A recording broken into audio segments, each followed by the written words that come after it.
విశాఖ నగరంలో భారీ ఎత్తున అక్రమ గోమాంసం నిల్వలను బయటపడిన ఘటనపై ఉప ముఖ్యమంత్రి పవన్ కళ్యాణ్ తీవ్రంగా స్పందించారు. ఈ దందా వెనుక ఉన్న ముఠాల మూలాలను తక్షణమే వెలికి తీయాలని విశాఖ పోలీసులను ఆయన ఆదేశించారు.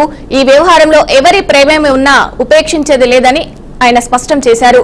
ఘటన వెలుగులోకి రాగానే ఆయన నేరుగా విశాఖ పోలీసు కమిషనర్తో ఫోన్లో మాట్లాడి కేసుకు సంబంధించిన పూర్తి వివరాలు తెలుసుకున్నారు.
ఇదే అంశానికి సంబంధించి మరింత సమాచారం మా ప్రతినిధి జనీష్ చౌదరి అందిస్తారు. జనీష్ చౌదరి, చెప్పండి.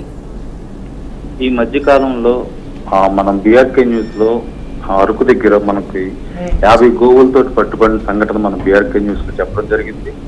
దానిపై ఒక ఐఏఎస్ ఆఫీసర్ స్పందించడం కూడా జరిగింది.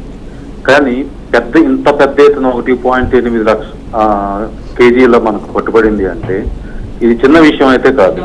దీంట్లో ఖచ్చితంగా పోలీసు వారి లోపం ఉందంటూ ఇంత పెద్ద ఇష్యూ జరిగిన తర్వాత ఈయన పవన్ కళ్యాణ్ గారు ఏదైతే డిప్యూటీ సీఎం ఆదేశించారో ఇది చాలా సీరియస్ గానే తీసుకుందామని చెప్పి పోలీస్ కమిషనర్ చెప్పడం జరిగింది.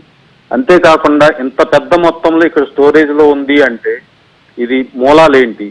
శ్రీకాకుళం, అరకు ఇటువంటి ప్రదేశాల నుంచి పెద్ద మొత్తంలో గోమాతల్ని తరలించడం జరుగుతుందని చెప్పి చాలా మంది వాపోతున్నారు. ఇది గత నెలన్నరగా జరుగుతున్న ఇష్యూ. కానీ ఇప్పటి వరకు డిప్యూటీ సీఎం పవన్ కళ్యాణ్ స్పందించే అంతవరకు పోలీసు వారు నిద్రమత్తులో ఉన్నారా అంటూ చాలా మంది అక్కడ ప్రశ్నించడం కూడా జరుగుతుంది.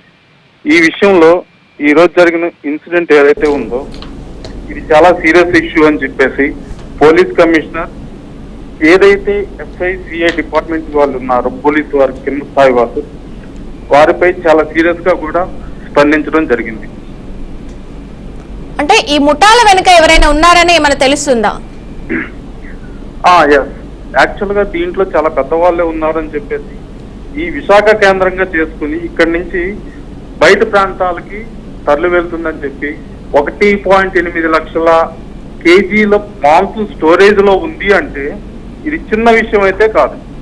అందుకే పవన్ కళ్యాణ్ గారు దీన్ని చాలా ఇష్యూగా చాలా సీరియస్ గా తీసుకోవాలనే ఇష్యూని రేజ్ చేయడం జరిగింది. అయితే ఈ మాంసపు నిల్వల్ని అసలు ఏం చేస్తున్నారు, దేనికి ఉపయోగిస్తున్నారు అనేది ఏమైనా ఇన్ఫర్మేషన్ ఉందా మీ దగ్గర? మనకి తెలిసినంత వరకు దీన్ని బయట ప్రాంతాలకి ఎక్కడికి ఏంటి అనేది మనకి క్లారిటీ లేదు. కానీ దానిపై ఈ రోజు పోలీసు వారు విచారణ ప్రారంభించారు. మరికొద్ది రోజుల్లోనే ఇది ఏ విషయం తేలుతుందని చెప్తున్నారు.